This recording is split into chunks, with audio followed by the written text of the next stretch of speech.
First of all, let me give a deepest thanks and appreciation to Lynn. And without her, we wouldn't be able to have this meeting today. And a very, very exciting event. And it is truly my honor to be here, to be able to share some of the exciting thoughts and developments in the area of fog computing. So what I would like to do is to spend a few minutes to talk about fog at a very high level, what it is and why is it important, and how is it going to impact not only the technology aspect of things, but also how is it going to change the economics and the business landscape of ICT. Over the past 15 years, cloud computing has changed everything. But when we go forward, cloud computing alone is not going to be adequate anymore to support the emerging Internet of Things, 5G, and the many AI-based applications at the edge and at the users. There are a lot of reasons for that. And for example, there will going to be bigger and bigger data generated by all of those little devices and big devices at the network edge. And a lot more need will be there for real-time processing. And among all of this, many of the devices that are supposed to take up this job are not going to be able to even secure themselves, not to even mention be able to handle the many tasks, computing tasks and communication tasks. And so sending all of those data and the processing need far away to the cloud is not going to be possible all the time due to the limitations of the network, due to the cost of the network, and due to the frequent unavailability of the network in some cases. So all of those factors have driven the need for us to move computing closer to the users. And that has been recognized for many years by many people. And many industries have been trying to figure out solutions to solve that problem.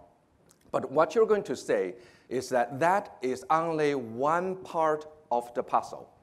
There is another part of the puzzle that's equally important. And that is the need for closer integration of applications, both vertically and horizontally. Think about it from a customer's perspective. A customer is going to continue to need services from the cloud. The cloud is not going to go away. The customer is going to continue to need to get services from the enterprise they are in.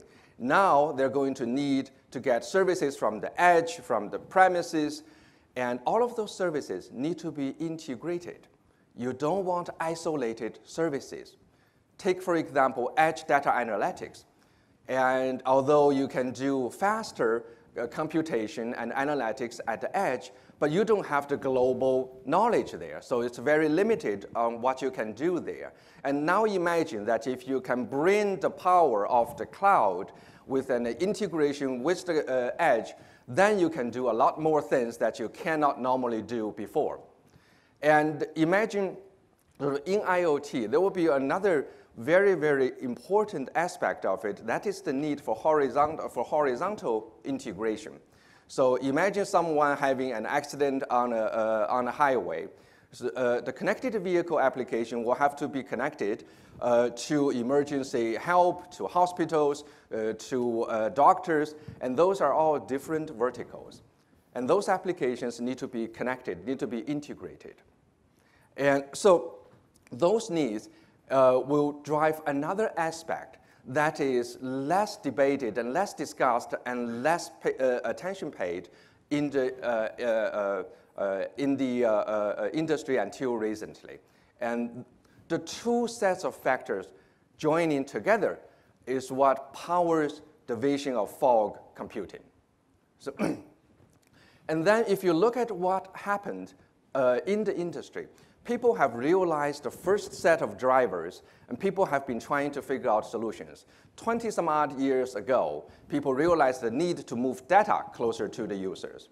So then you saw content delivery networks, and then you saw web caching. So those are technologies we use today, every moment when you download a video, when you see a radio broadcast, and so on, when you download a piece of data. And this often come from the distributed data centers. So that has been going on for many, many years. Over the past many years, to address that first category of drivers to move things closer to the users, people started to do edge computing. So to that, many, many industries are doing that. First of all, people started to think, can I miniaturize that big cloud so that I can put it on an edge router? And that gave birth to a lot of efforts, including the Edge Computing Consortium. So other industries, in the mobile industry, for example, people are thinking, can I move computing into my radio access networks so that I can control my radio better, so that I can get users' applications there so they can better use my radio? And then there is one representative work that is the mobile edge computing, now called multi-access edge computing. And the wired network guys, the wired telecom guys, are trying to also leverage computing by moving computing closer to the users into the telephone central switch offices, trying to turn those telephone central switching offices into switching offices plus a local data center. And so a lot of those efforts are going on. And then if you look at all of those results, you realize there are some things that are not going very right. And what are they? First of all, the solutions are all siloed. There are solutions for each type of network. There are even solutions for every single business vertical. And edge solutions are mostly isolated. They're isolated from the bigger environment. They're isolated from the cloud. There are an overemphasis on where the computing should be, and you do it only there. So, and that resulted in these fragmented systems and fragmented services. And above all, it's causing a tremendous amount of confusion among the users. And we all know when the users are confused, no one wins and nothing goes forward. So then people started to realize this is not good enough. So people started then to consider better integration to address the second group of drivers. And so those led to a lot of people working together, the people who are providing edge solutions and the people who are providing cloud solutions to come together to try to integrate the two sets of applications. It started off by making the applications interoperate with each other. Quickly, people realized you can go only so far to do that when you are using totally different technologies and totally different platforms in different places. So then people started to consider, can I integrate the platforms as well? So that leads to the conclusion, that leads to the question of, do you want to do that in a proprietary manner, or do you want to do an open and standards-based solution? You see a lot of proprietary solutions going on in those directions. And we think this is the perfect time for us to develop across the industry an open and standards-based solution to address all of those capabilities. So then we think at this moment, 15 years after the cloud computing have changed the world, we are entering an era of fog computing. So over the next 15 years, I think it is going to be the time of fog computing. And so what is fog computing? And if you think about the cloud and the things, traditionally there's nothing in the middle of them. You don't do computing in the middle of them. You do a little bit in the mobile network domain, but largely no. So fog computing is actually going to fill that missing link. It's going to build a continuum of computing capabilities by an end-to-end architecture. to allow you to move computing closer to users anywhere you want. It doesn't have to be at any specific type of edge devices, and your edge is going to be where you want that computing to be. And so it could even put in those computings closer to the user and even onto the users. And so that vision has several important characteristics that differ from the traditional ways people have been thinking about edge computing. For example, it emphasizes this cloud-to-thing continuum of computing. It emphasizes end-to-end architecture that make it happen. It does not want an isolated solution. And so it's no longer about an edge thing you stand up somewhere. It's this end-to-end integrated computing capability that is more important. So the next area is this architecture. If you think about it, it should be able to work both over all sorts of networks and inside them. There is an increasing need to move computing around inside advanced networks, such as mobile networks, 5G or the coming 6G even. And if you look at what they wanted to do, and then if you look at the technologies people use to support them, you see commonality across board. So the similar capabilities of moving computing around, you need similar capabilities of using those computing capabilities, pulling them together, orchestrating things together, managing them, securing them. They're all common needs.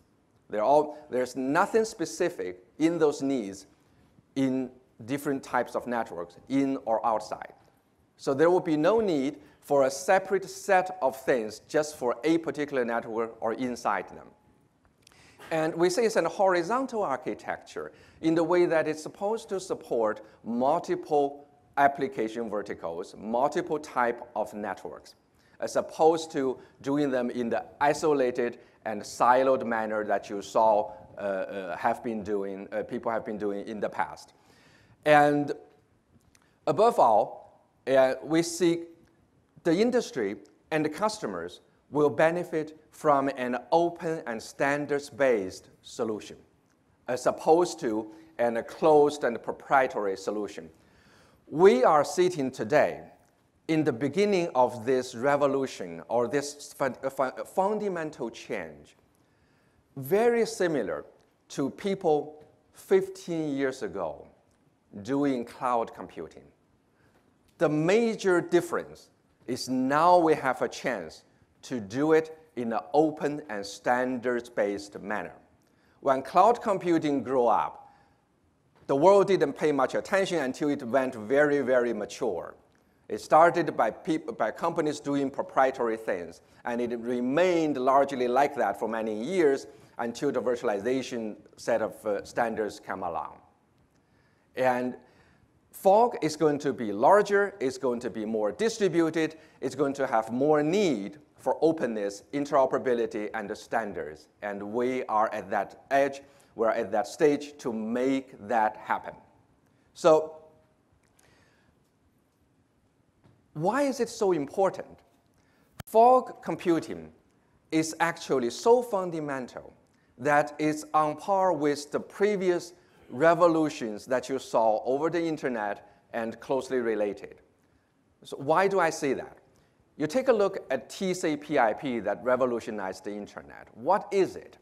TCP/IP essentially is a horizontal platform, a protocol set, right, that does one thing and one thing very good. That is to send a packet from A to B. It doesn't care what's in that packet, just from A to B. It doesn't care where A is, it doesn't care where B is. And that need is cross-board and is needed everywhere. When TCP/IP came along, and the years after it was developed, the world spent a lot of effort developing different versions of TCP/IP for different type of networks. There are many versions just for mobile networks. Can any of you name any of them now? I'm too old, I happen to be able to name a few. But it's okay to not to know any of them, because none of them survived. They all died. They're all not necessary. Then you take a look at the next thing that happened on the internet, the World Wide Web. Very similar. It's a horizontal platform to help you solve one common need that everybody wanted in every vertical. That is a standard way, a horizontal way to access files anywhere. And then it supported a blossom of applications on top of it. Again, when that happened, the world spent a lot of time developing a version of it for all sorts of networks. And they all died again. So what are we doing now? What we're doing now is to go to the next level, to develop an end-to-end architecture, to do a couple of things, but to do one thing first. That is, to distribute a function, computing function, networking function, any function. You don't care what's in that packet. You don't care what's in that function. You distribute it from A to B. And that's the capability needed across the board again. But we want you to do a little bit more than that, because just deploying a country from A to B is not sufficient. After that, you want to be able to use that function that you deploy everywhere. They're distributed out. You want to be able to pull them together to support applications. There comes to address the need of the integration. You want to be able to run them. You want to be able to manage them, because it's a distributed environment. You want to be able to secure them. And again, that's a horizontal platform. So then the question is, do you think the world is going to be better off with a version of it for mobile networks, another version of that for wired telecom networks, another version of that for enterprise networks, and yet another version for smart city, yet another version for XYZ? So I leave that answer to all of you. And then you say, Fog is feeling a big technology gap in the Internet of Things and in the other emerging areas. It's also disrupting the industry landscape. It's going to make fundamental changes. It's already happening, actually. Why do I say that? Fog is going to significantly extend the capability of the cloud. It's going to allow the cloud to do things that it cannot do today. It's going to be able to help you connect more things to the cloud. It's going to be able to help you bring some of the cloud services closer to the users to make it available to the users. And it's going to change the landscape in the sense that it's going to get people to start to focus on the continuum of the platform, service platform. So there will be products that's going to give you the continuum of the platform service rather than an isolated cloud, an isolated edge. So that is going to change the industry. And it's going to give you natural ways to help the integration of IT, OT, and even communication technologies. In the past, people have been working on IT, OT convergence for way over 10 years. You don't see a whole lot of them converged, right? And why? Because it's naturally divided. The IT system and OT system are naturally divided. You're forcing them to converge. Fog is going to give you a platform that naturally integrates all of them. So I'll use an example to quickly show that. And also, it's going to allow new business, including new business models, to be made available. You can deploy Fog. You can make Fog itself and a service. And by the way, Fog bringing all these capabilities closer to the users with the backup of this even more powerful cloud is going to allow you to do a lot of things to help to make the Internet of Things better. For example, it can help you make the Internet of Things more secure. It can help you provide a wide range of security services to the less capable little devices out there. It can help you support a lot of new applications with those abundant processing capabilities closer to the users. And there will be a lot of discussions you're going to hear in the next few days. And it's going to allow players of big, all sizes to come and play. So I'll use and very quickly go through an example to show you just the point of fog is not just about reducing the latency and solving that first tier of service needs, but also other reasons. So if you take a look at the connected cars and smart cities, you take a look at two things first. You go on that car, you take a look at what's in that car.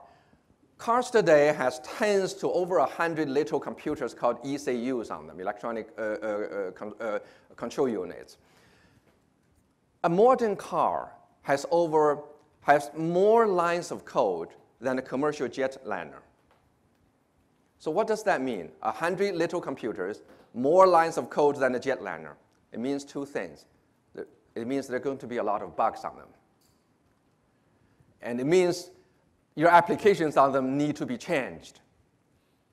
Now, do you want all those tens or to 100 little computers all talk to the cloud directly to do all of that? You probably don't want to do that, right? Do you want to firewall every single one of them to secure them? You probably don't want to do that. And so what do you want to do then? Then you take a look at what supports the connected vehicles and smart cities. If you have ever opened up and looked into a roadside equipment and a cabinet to see how they support communications and other computing capabilities, that's what you're going to say. You're going to see silos and silos of everything. Oh, you want to control the lights, network, hardware, software, application, a whole set. Now you want to put a camera on there, another set. You want to talk to the cars, yet another set. Now you want to connect this into smart city, yet another set. And that's not the worst of it. Every single set of them come with their own management capability. You need a separate team of people trained to manage it, to diagnose it, to fix it, to maintain it, and yet the applications don't talk to each other. How are you going to have a connected vehicle and a smart city building on the top of that type of a platform? Right? It's not even going to be scalable. You can't even scale this into a large city. And you can't even do it in a cost-effective way in a large city. So fog come along and can provide a promising solution. Instead of all these silos, you can have a combined system, unified application platform, unified networking platform, and all of the others becomes applications. And similar thing is true. You can have a little fog node on the car software. It doesn't have to be hardware. It could be. And so the two of them will talk to each other. And best of all, they are integrated with the cloud. So today, there are applications you want to distribute out on those cabinets. But tomorrow, guess what? Your network connecting you to the back end may become much, much more bandwidth, much faster, and much cheaper. Now it gives you the advantage to pull those distributed applications and to get them centralized. Centralized applications will save your money, right? Will make management easier, will make maintenance easier. So it gives you that capability. That integration allows you to have this uniformed architecture. You develop the application once, it runs anywhere you want it to run. Tomorrow, you can deploy other new applications. You can distribute them to the many distributed fog nodes. And you can do it in a hierarchical manner. You can even pull all of them together to support even more sophisticated applications. But one thing I want to stress is this integration both horizontally and vertically. That's where the power is. And that's where a lot of almost every sort of most of the other more edge-focused capabilities and work are missing. And then, so the list goes on. And autonomous cars, the more autonomous the car is, the more communication it's going to need. And the more it's going to be dependent on the fog capabilities, both inside the car and outside the car. And similar is true for connected trains, and for manufacturing, and for also oil and gas systems. So I'm not going to exhaust all the needs of it, but it's going to, what I want to say is fog is like if you examine every single vertical, you're going to see a lot more use cases, for example, coming out of the fog consortium. What you're going to realize is that fog is going to be needed everywhere. As time goes on, as the internet evolves, the need for fog is going to intensify, it's going to become more and more prevailing. So it's not a transitional, it's not a temporary thing.